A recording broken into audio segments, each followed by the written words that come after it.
We were in Buenos Aires in 1999. As well. Yeah. We played everywhere in '99. We played Bogota, Caracas, Santiago, Porto Alegre, Rio, São Paulo, Buenos Aires. I think we even played 2 shows in Buenos Aires in '99. We were there for quite a while. We kind of set up camp there. We were there for about 5 or 6 days. Buenos Aires is obviously an incredible place, visually, architecturally, historically. Such a rich place, culture and food and everything, and we just had an incredible time there. And we did a couple shows also that were.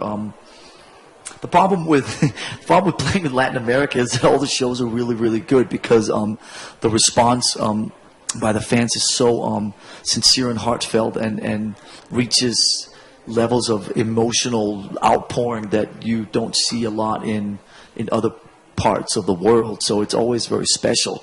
It's difficult for me to tell you why the second Buenos Aires show, stood out from the Santiago show or Porto Alegre. I mean, when I think back to that run we did in the spring of 1999, it was just a great, couple weeks in Latin America, and we really look forward to coming back.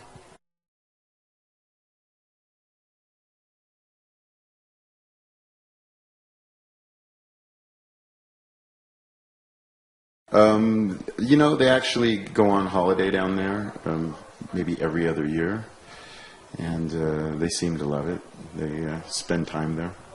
I guess the summertime, our wintertime is their summertime, so that's why it would make sense for them to be there around Christmas. I hear that he goes deer hunting. I don't know if that's right or not. I'm sure he's done a fair bit of that back in the day. I don't know that he's done that in the last few years, though.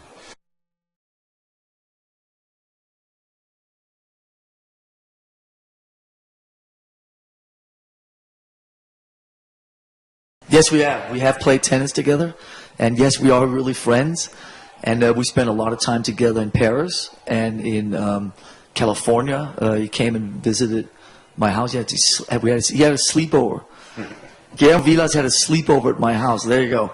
Okay, Uncle Willie, as he calls himself, Willy Vilas. And we've spent a lot of great times in Paris, and we've played tennis. We've hung out in New York, and we've had good fun during the day and a lot of fun at night. And I certainly look forward to always seeing Uncle Willie, as he calls himself affectionately.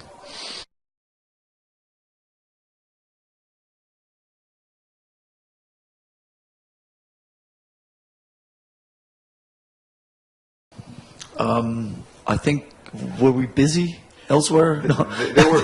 They were waiting to get me in the band so that they would have even more reason to come down. We did not want to come here without because he speaks so fluent in the language. in Spanish, and he doesn't have to consult his little cheat sheets.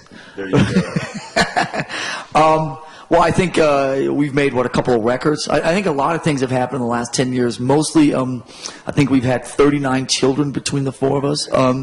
We made 2 records. We almost broke up. We spent a couple of years with a psychiatrist. We, toured in Europe and in America and Australia and a few other places. And now we're here. Yeah. And we are so psyched to come back. And it has been too long. But the problem, I can't say problem because it's a good thing, but Metallica has a lot of friends all over the world.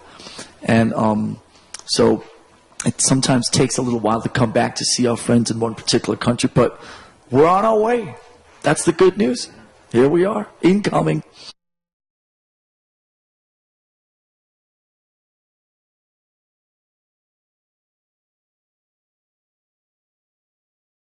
Well, I think the key thing from what I've seen so far about the Latin American dates, and they're not 100% firm yet, but obviously we're playing all outdoors. Since Death Magnetic came out just about a year ago, we've been playing only indoors. And we've been playing indoors in America and indoors in Europe. We haven't played indoors in hardly any place in 5 or 6 years. So it's nice to be indoors again, playing some of the smaller places, getting close to the fans, playing in the middle of the arena, that type of stuff. But when we come to Latin America, we're going to go outdoors because there's so many that want to come and hang out with Metallica, which we're so appreciative of. But I think the key thing is it's mostly outdoor stadiums and racetracks or whatever it is, and obviously because we haven't been for 10 years, I think we'll be playing a lot of songs from over the last, not just 10 years, but the last 20, 25 years, where on the indoor tour we've been playing since October in Europe and America, we've been playing a lot of Death Magnetic stuff.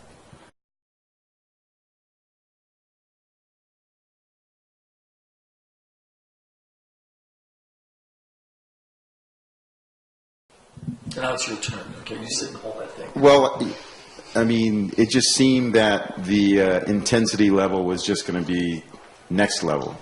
They say 10. Well, this was going to be 11. And it seemed like the right thing to do. We need to capture that enthusiasm, and the spirit of it. Again, the band hasn't been here in 10 years. The crowd has been insane. The momentum. It seemed like after the sale of the first show, and then the second show, and then the third show, it was like we've got to document this, and we've got to film these shows.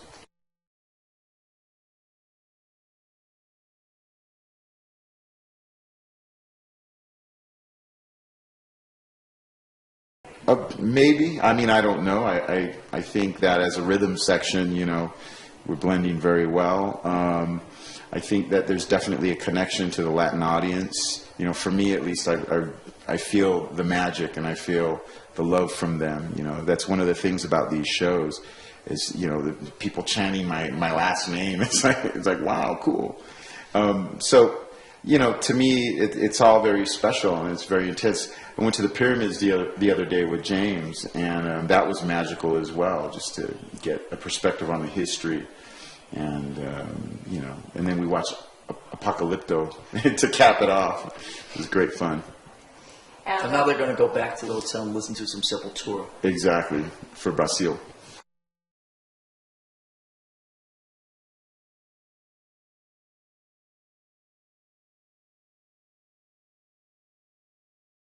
It's amazing. I've met him a couple of times. He's a super sweet guy, and I understand. I mean, such a huge star down here. So it's nice to be able to meet artists from all over the world that have Metallica as part of their history. We met a very, very nice filmmaker here yesterday in Mexico who also could quote every Metallica song directly, and it's just amazing and inspiring.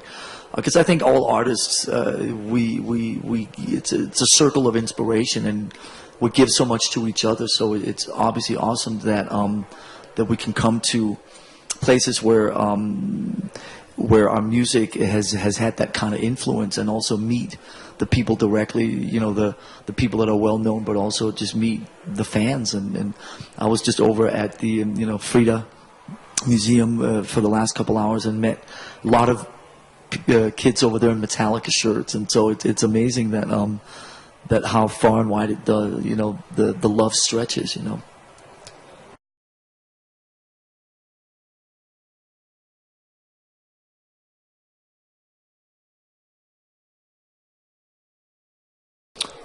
I remember that the show was absolutely phenomenal, and the energy and the emotional response from the crowd was next level.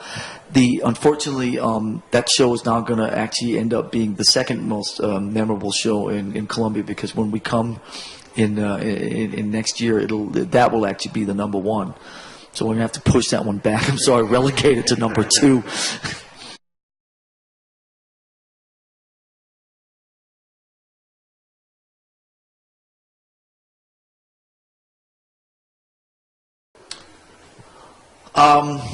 The first time we were in Brazil was in Rio in '99. We'll try that again. First time we were in Brazil was in Rio in '89, and we did all the tourist things and went to Copacabana and Ipanema and went and saw the big Christ statue, and had I think 3 shows in Rio, and it was fantastic. And we came back again in '93 and played big shows in Sao Paulo and Porto Alegre and Rio, and it's always been fantastic. The Brazilians obviously are very passionate and dedicated to the music, and we've always had a good time. And spent some spent a lot of time on the beach in Rio. What a wonderful place. Oh, yeah. Great waves in Brazil, too. I've had some wonderful surf sessions there.